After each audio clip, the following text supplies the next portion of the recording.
تفسیر قرآن پر مبنی پروگرام قول اللہ میر عدیل عارف کی جانب سے۔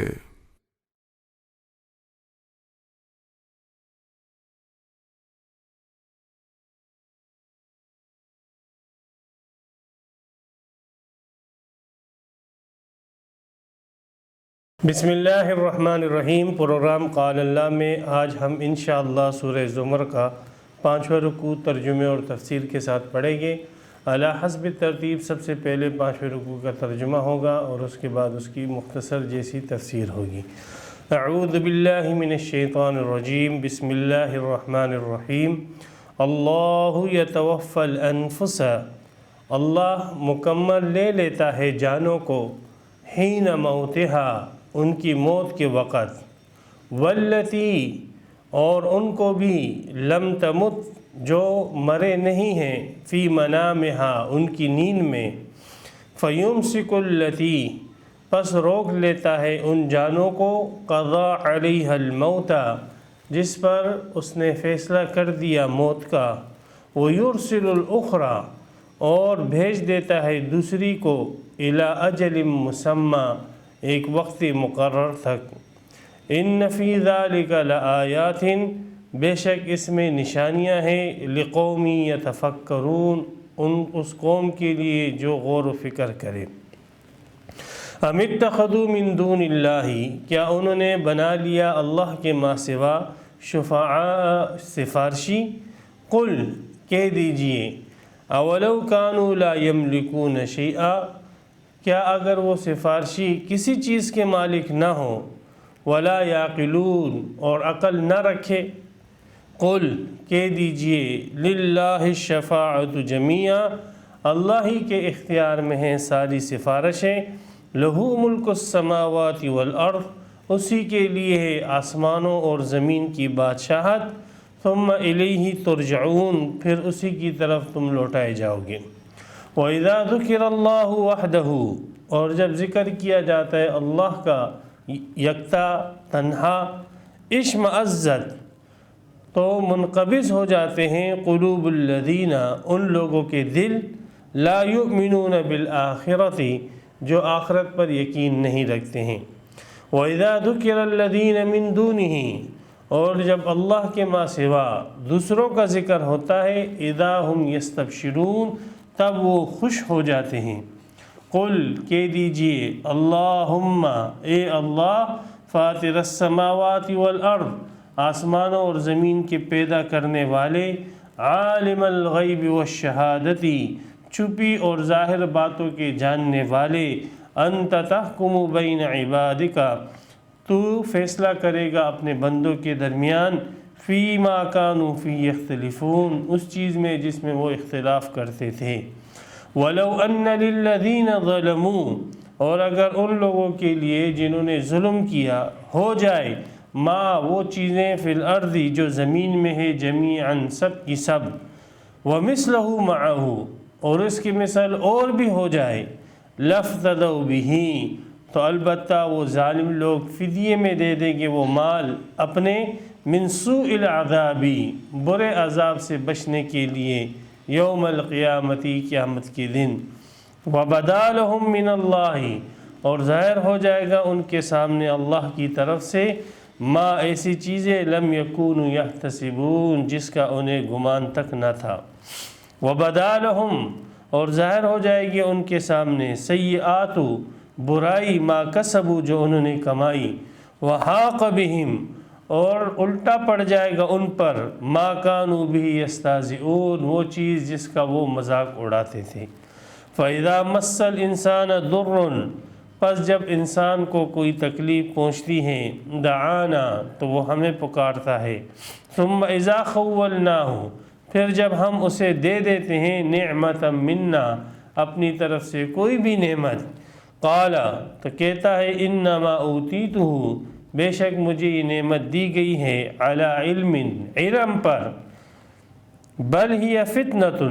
بلکہ یہ نعمت تو آزمائش ہے، ولکن اکثرہم لا یعلمون، لیکن ان میں سے اکثر نہیں جانتے ہیں۔ قد قالها الذین، بالتحقیق ایسی ہی بات کہی ان لوگوں نے من قبلہم جو ان سے پہلے تھے،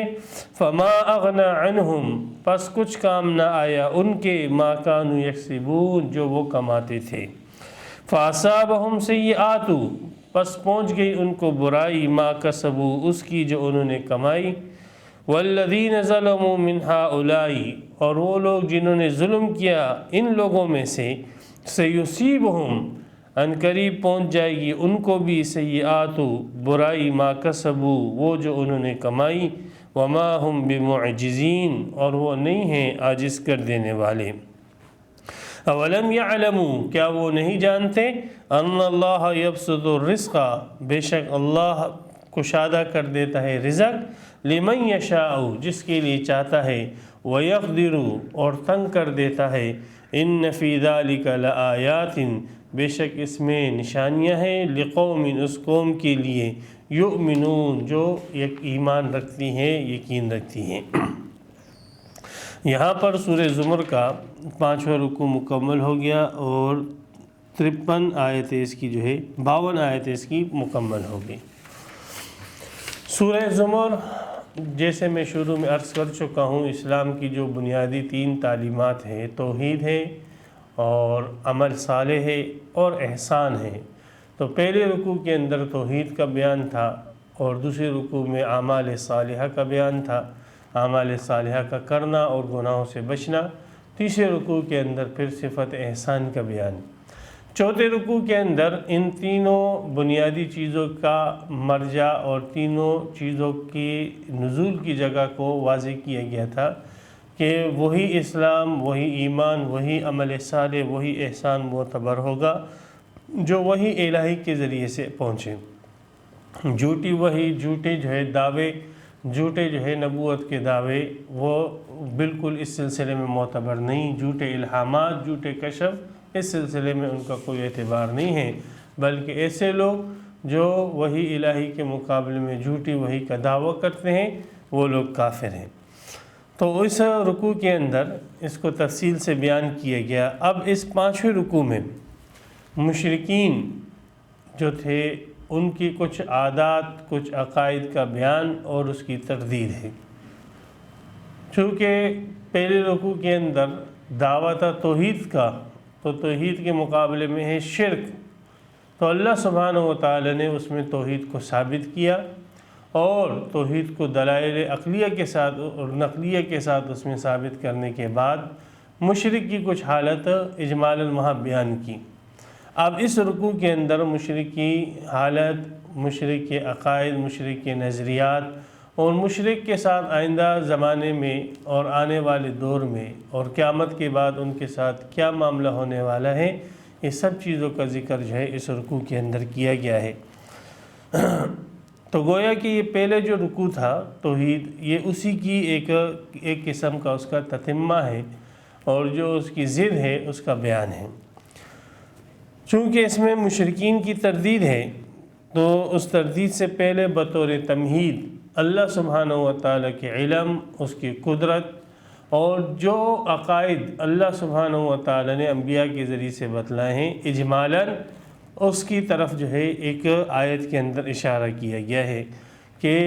بنیادی عقیدہ وہ توحید کا ہے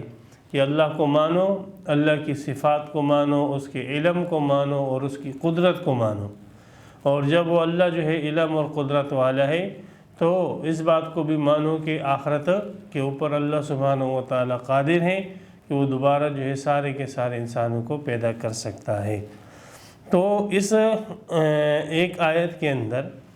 اسلام کی جو یہ بنیادی عقیدہ ہے آخرت کا، اس کا بھی اس بات ہو جائے گا۔ تو یہ مشرکین کے عقائد کی تردید کے لیے بطور تمہید کے اس آیت میں آخرت کا ذکر ہے اور اللہ سبحانہ و تعالی کی صفات کا بیان ہے۔ اللہ یتوفی الانفس، توفی اس کے معنی کسی چیز کو پورا کا پورا لے لینا، تو اللہ سبحانہ و تعالی لے لیتے ہیں، قبض کر لیتے ہیں الانفس نفسوں کو، روحوں کو۔ اللہ سبحانہ و تعالی حیوانات کی روحوں کو قبض کر لیتے ہیں، حین موتہا، یہ قبض کرنا دو موقعوں پر ہوتا ہے، ایک تو موت کے وقت اللہ تعالیٰ روحوں کو قبض کرتے ہیں، اور دوسرا واللتی، ان ارواح کو اور ان نفوس کو بھی اللہ تعالیٰ قبض کرتے ہیں، لم تمت، جو جن پر موت نہیں آئی، فی منامہا، تو ویسے روحیں کہ جن پر موت نہیں آئی ہے اور ایسے حیوانات جن پر موت نہیں آئی ہے، ان کی روحیں کس وقت قبض کی جاتی ہے؟ فرمایا فی منامہا، ان کی روحیں ان کی نیند کے اندر قبض کی جاتی ہیں۔ تو ایک موت کے وقت روح کا انقباض ہے، قبض کرنا ہے، اور دوسرا موت کے وقت نیند کے وقت روح کا قبض کرنا ہے۔ تو یہ دو اوقات میں روح قبض کی جاتی ہیں۔ پھر اللہ تبارک و تعالیٰ اس روح کو قبض کرنے کے بعد فرمایا فَيُمْسِكُ الَّتِي قَضَى عَلَيْهَا الْمَوْتَ، اللہ روک لیتے ہیں اس روح کو کہ جس کے اوپر موت کا فیصلہ ہو چکا ہے، جس جان پر فیصلہ ہو چکا ہے کہ اس کو موت آنی ہے، تو اس کو اللہ سبحانہ و تعالیٰ اس کی روح کو اپنے پاس ہی روک لیتے ہیں۔ وَيُرْسِلُ الْأُخْرَى، اور دوسری روح کو بھیج دیتے ہیں کہ جس پر موت کا فیصلہ نہیں ہوتا، جو نیند کے اندر جو ہے قبض کی گئی ہے، اور اس انسان کو دوبارہ بیدار ہونا ہے، اس روح کو اللہ تعالیٰ چھوڑ دیتے ہیں، بھیج دیتے ہیں الی اجل مسمی، ایک وقت مقرر تک، یعنی موت کے وقت تک۔ تو یہ اللہ سبحانہ و تعالیٰ کا یہ جو فعل ہے جس میں بیان کیا گیا ہے کہ حیوانات کی روحوں کو قبض کرنا نیند میں اور موت کے وقت، اور پھر نیند میں بیداری کے اندر ان روحوں کو واپس جو ہے بھیج دینا، یہ ایسا فعل ہے جو قیامت کے اوپر بین دلیل ہے۔ گویا کہ ہر انسان کی قیامت جو ہے اور ہر حیوان کی قیامت ہر دن قائم ہو رہی ہے۔ انسان سو جاتا ہے، انسان جو ہے نیند میں چلا جاتا ہے، تو گویا ایسے ہی ہے وہ اس کے اوپر موت آ چکی ہے، اور پھر جب وہ بیدار ہوتا ہے گویا اس کو ایک نئی زندگی دے دی جاتی ہے۔ تو دیکھیں اللہ سبحانہ و تعالیٰ نے اس آیت میں اپنی قدرت کو بیان کیا کہ کروڑوں انسان ہیں، اللہ ان کی روحوں کو نکال رہے ہیں، کروڑوں اربوں حیوانات ہیں، اللہ ان کی روحوں کو نکال رہے ہیں۔ تو ان حیوانات اور ان انسانوں کی روحوں کو نکالنے پر اللہ سبحانہ و تعالیٰ کو قدرت،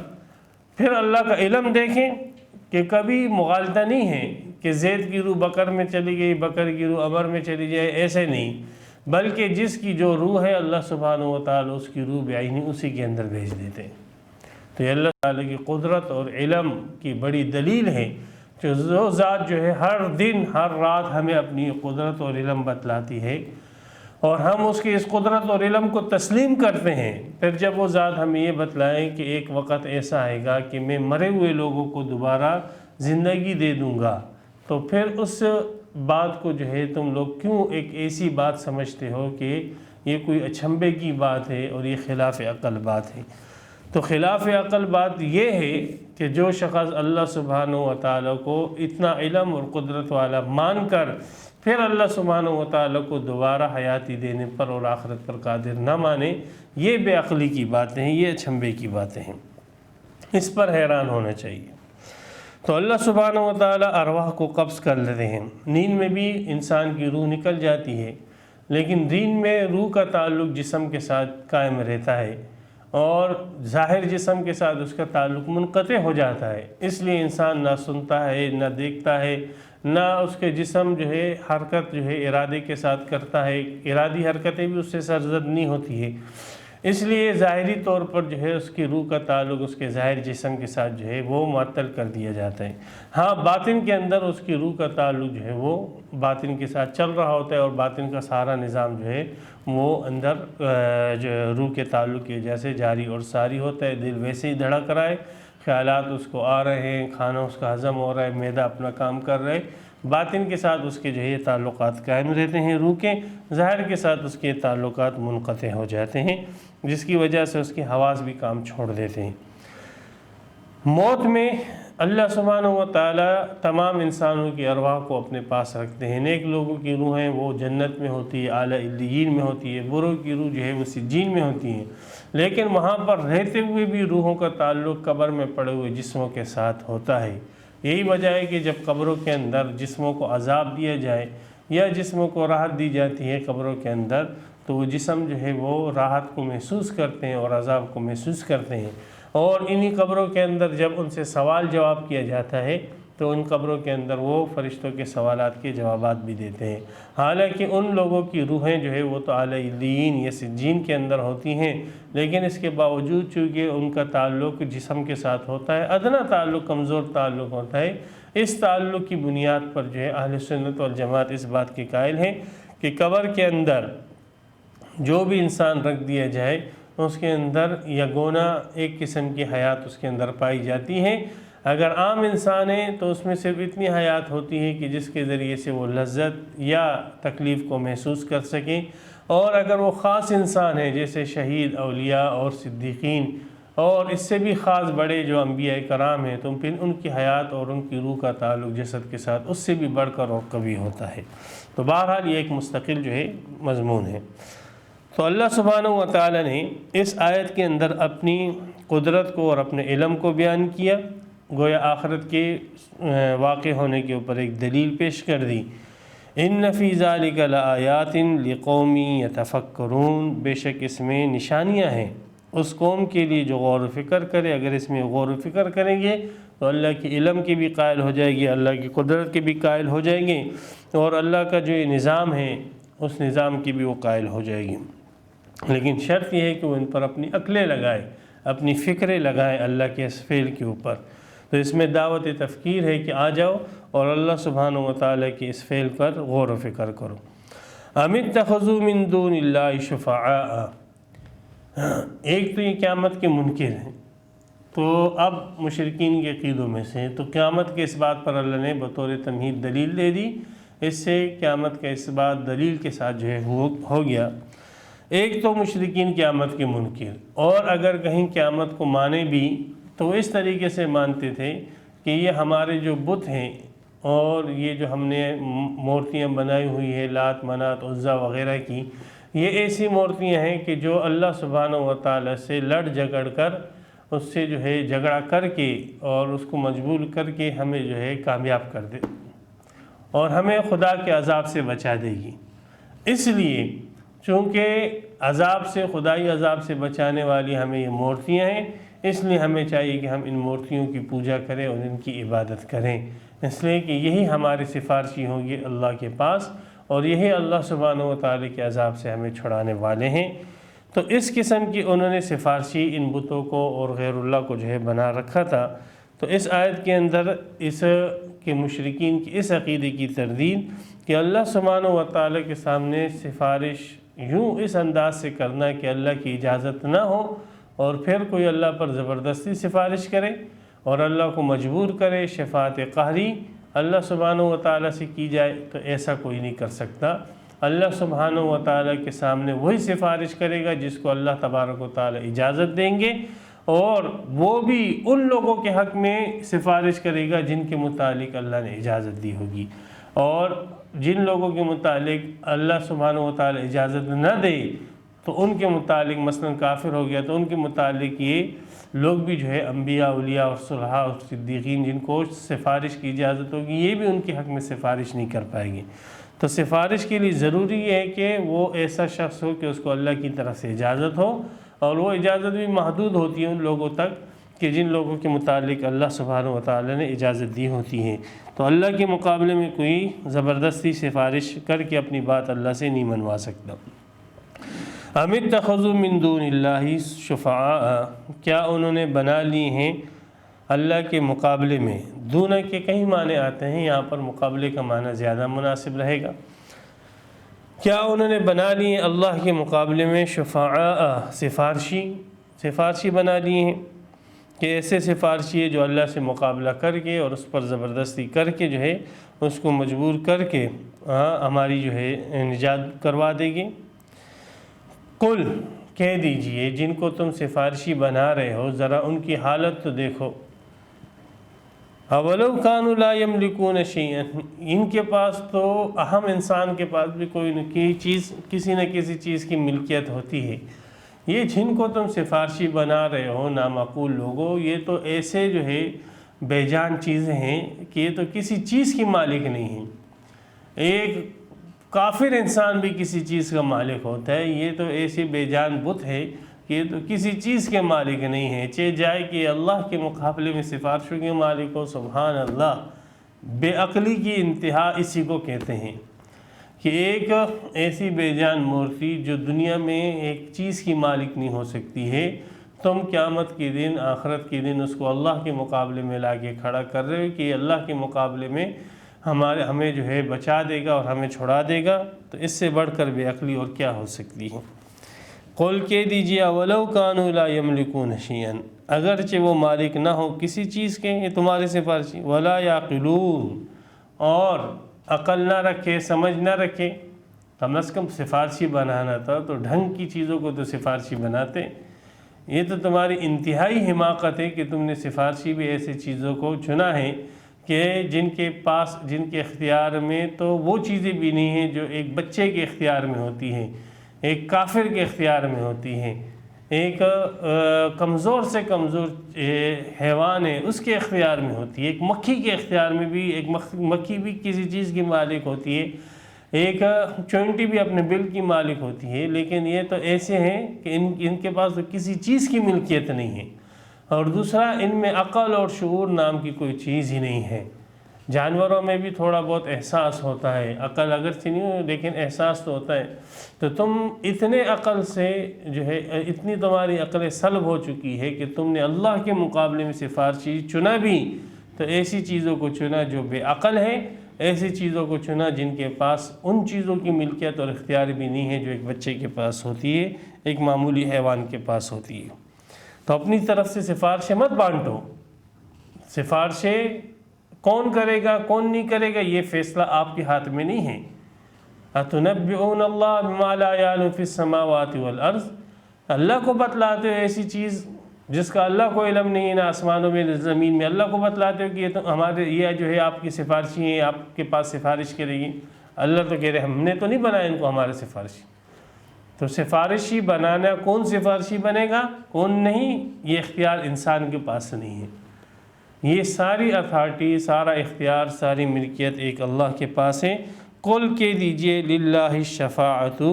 اللہ ہی کے اختیار میں ہیں سفارشیں جمیعاً، ساری کی ساری۔ کون سفارش کرے گا کون نہیں کرے گا یہ صرف اور صرف ایک اللہ کے اختیار میں ہے۔ لَهُ مُلْكُ السَّمَاوَاتِ وَالْأَرْضِ،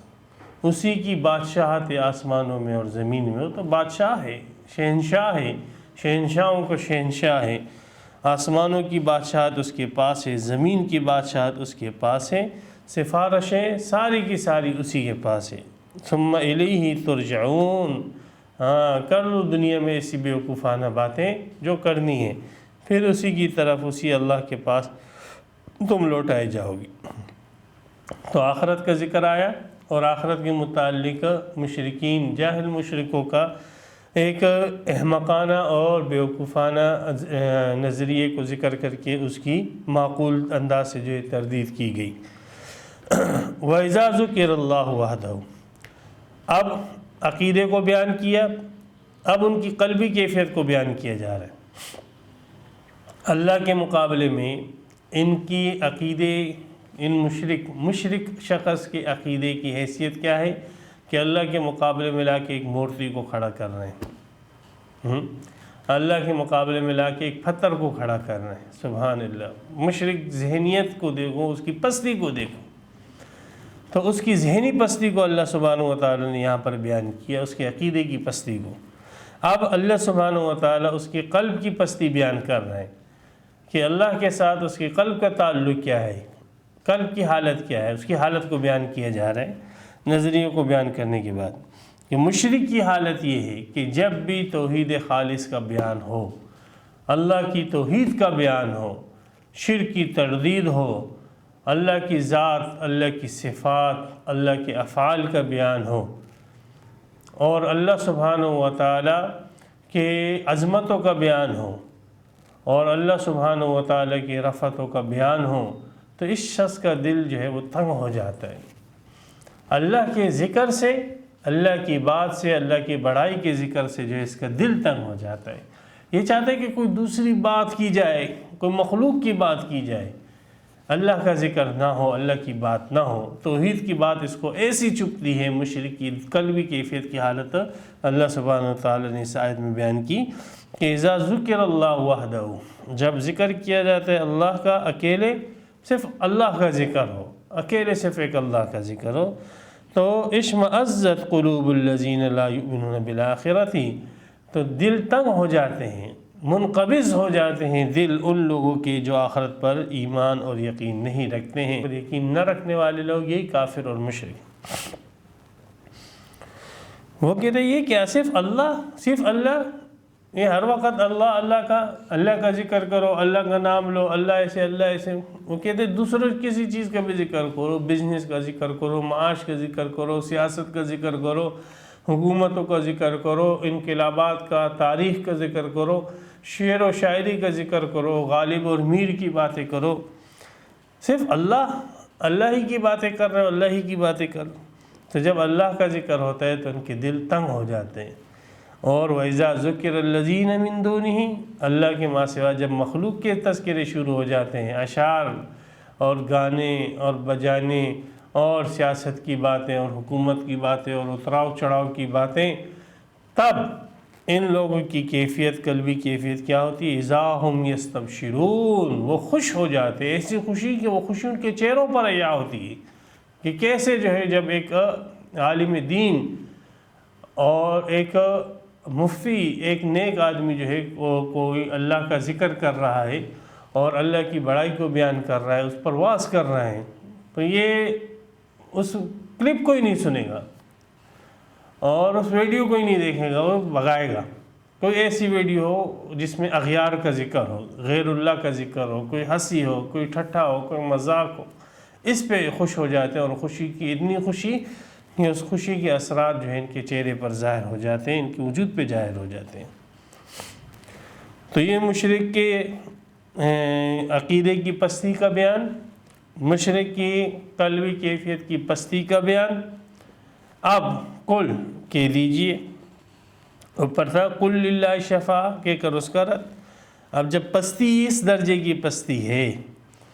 تو آپ اللہ سے مخاطب کر کے کیجیے، اس لیے کہ اللہ کے ذکر سے تو ان کے دل تنگ ہو رہے ہیں۔ تو اے نبی صلی اللہ علیہ وسلم، آپ اللہ ہی سے کہیں کہ اے اللہ،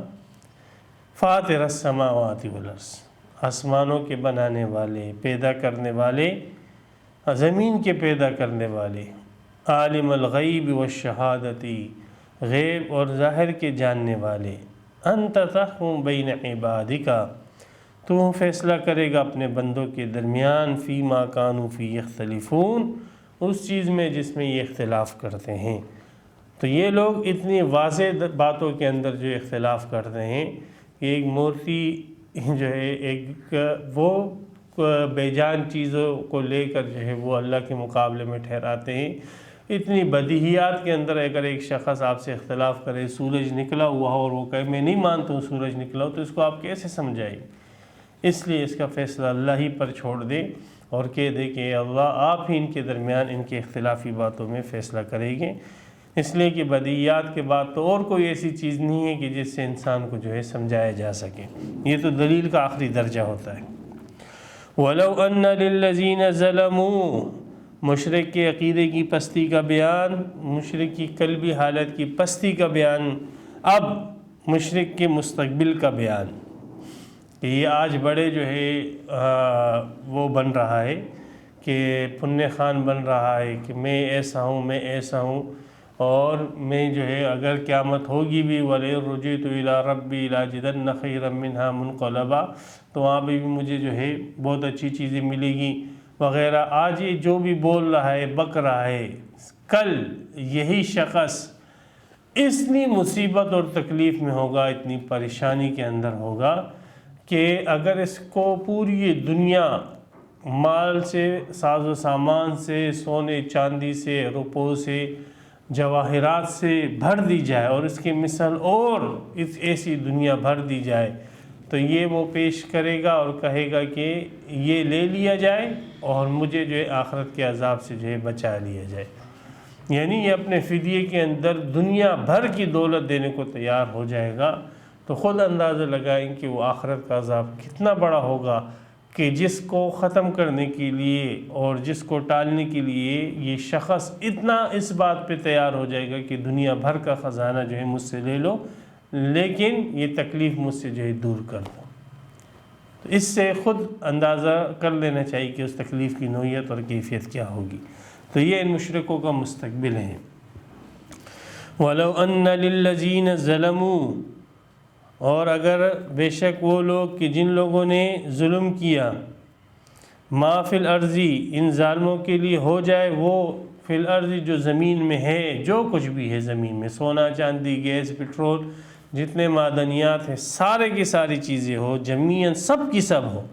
وَمِثْلَهُ مَعَهُ، بلکہ زمین بھر کر اور اسی کے مثل جو ہے اس کے پاس ہر قسم کے خزانے ان کے پاس ہو، تو اگر ان ظالموں کے پاس بالفرض و تقدیر قیامت کے دن اتنا مال اور متاع بھی ہوتا، لَافْتَدَوْا بِهِ، تو یہ اپنے فدیے میں اسے دے دیتے، من سوء العذاب، برے عذاب سے بچنے کے لیے، یوم القیامت، قیامت کے دن۔ یہ ہے ان کا مستقبل۔ آج تو بول رہے ہیں جو بولنے دو، کل تو ان کی حالت اتنی پتلی ہوگی کہ دنیا بھر کی نعمتیں دے کر اپنی جان چھڑانے کی سوچے گی۔ وَبَدَا لَهُم مِّنَ اللَّهِ مَا لَمْ يَكُونُوا يَحْتَسِبُونَ، اور ظاہر ہو جائے گا ان کے سامنے اللہ کی طرف سے وہ چیزیں جو ان کے خیال میں بھی نہ تھی، جو ان کے گمان میں بھی نہ تھی۔ ہاں، پھر پتہ لگے گا کہ اونٹ کس کروٹ بیٹھا ہے۔ ہاں، پھر پتہ لگے گا، ایسی ایسی چیزیں ظاہر ہو جائے گی کہ دنیا میں اس کے وہم و گمان میں بھی نہیں تھا۔ جنتیوں کو بھی اللہ نے یہ کہا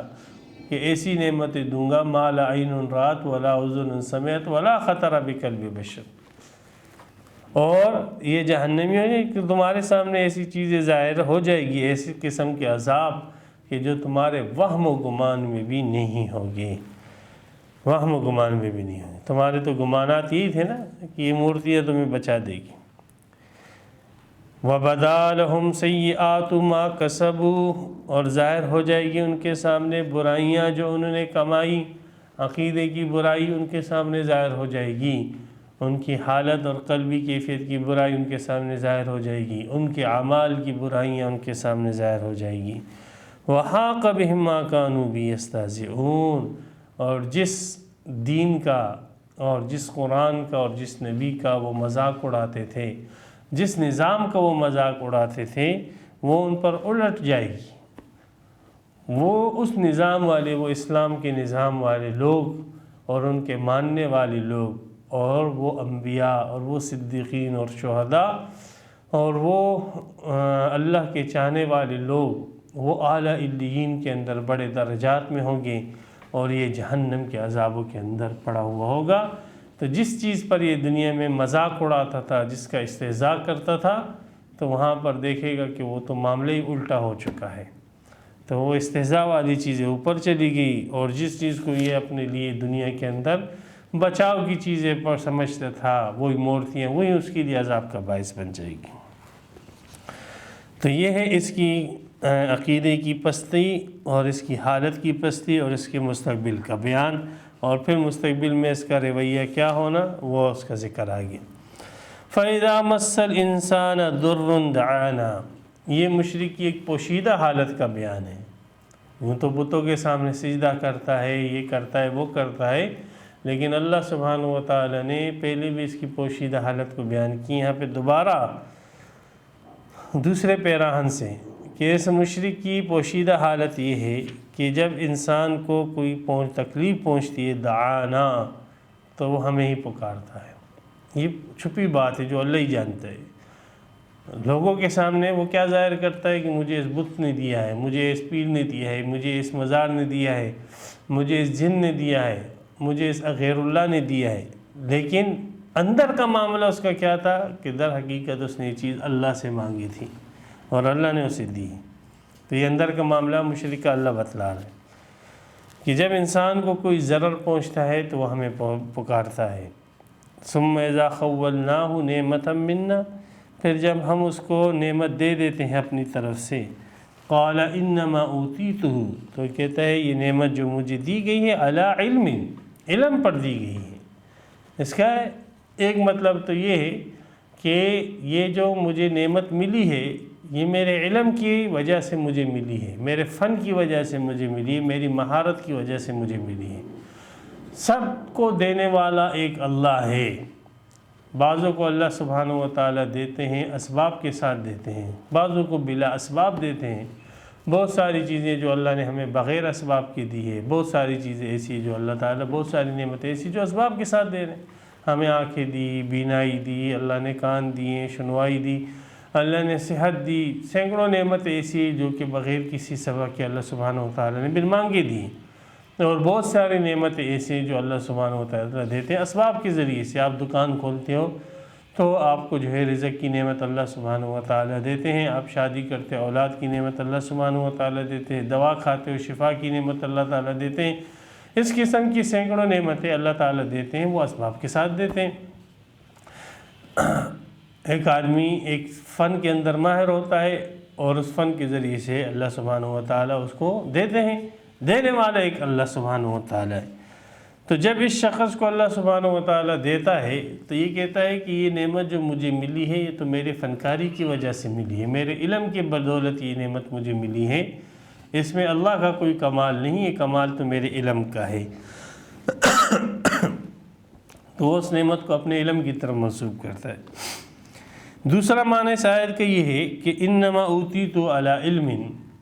کہ یہ اللہ سبحانہ و تعالیٰ کی طرف سے جو مجھے نعمت ملی ہے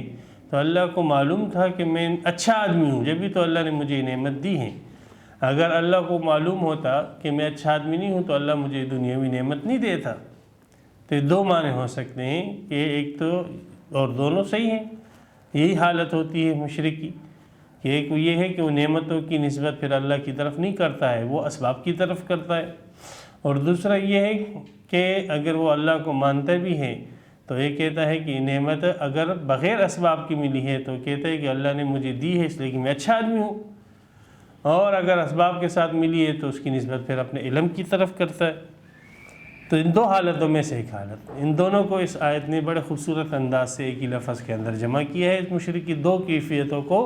ایک ہی لفظ کے اندر جمع کیا ہے کہ اگر اللہ کی نعمت اس کو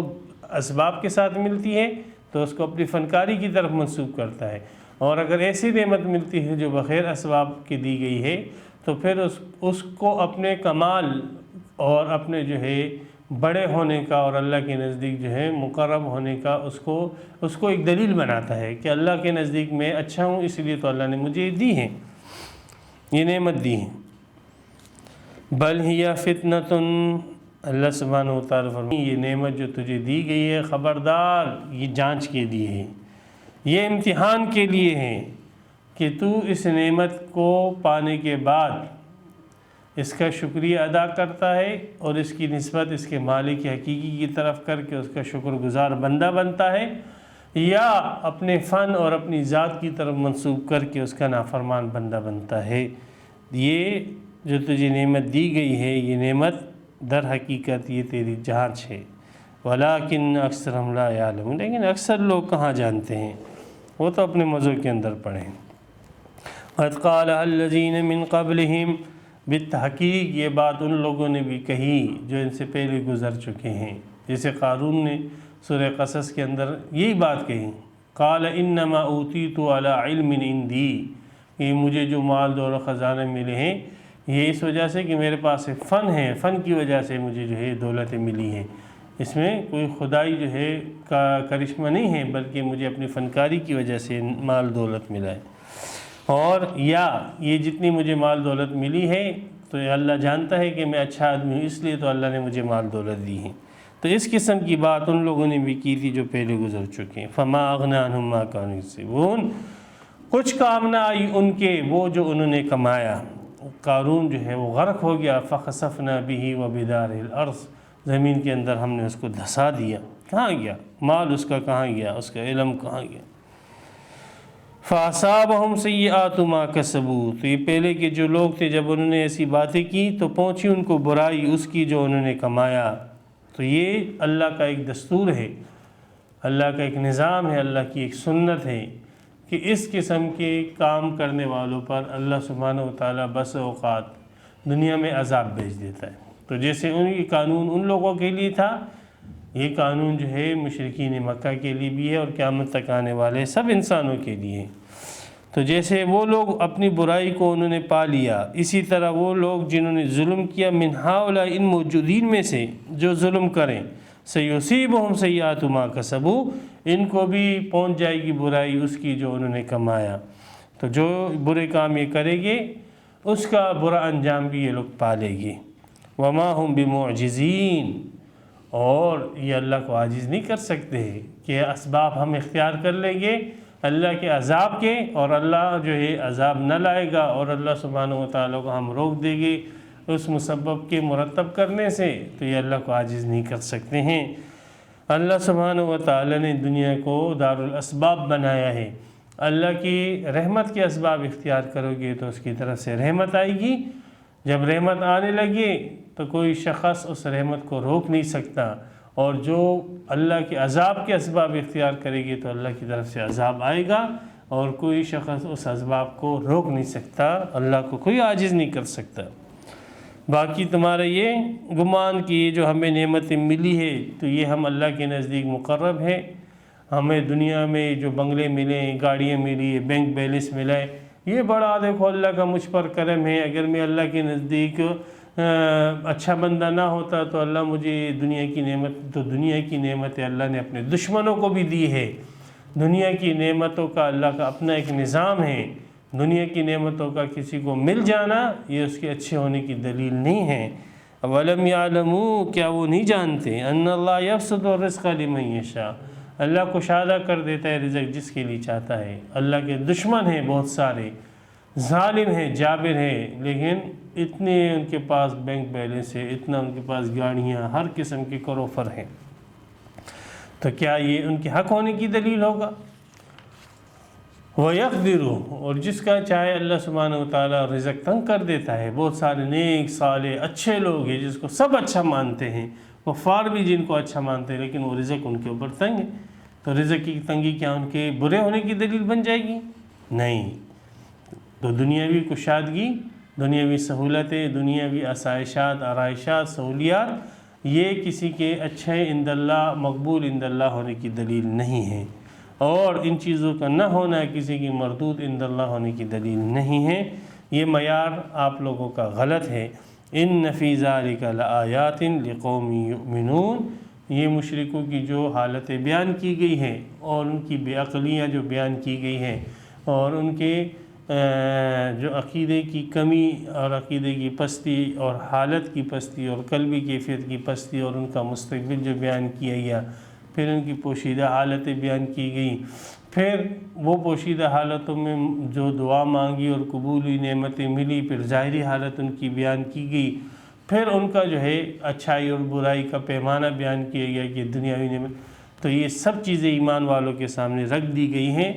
اور اس میں جو ہے ایمان والوں کے لیے نشانیاں ہیں، وہ اس میں غور و فکر کرے۔ یقین کرنے والوں کے لیے اس میں اللہ کے وجود، اللہ کی توحید، اللہ کے افعال، اللہ کی صفات پر بہت نشانیاں پائی جاتی ہیں، وہ اس پہ غور و فکر کریں گے تو ان کے دل میں اللہ کی محبت اور جاں گزی ہو جائے گی، مضبوط ہو جائے گی۔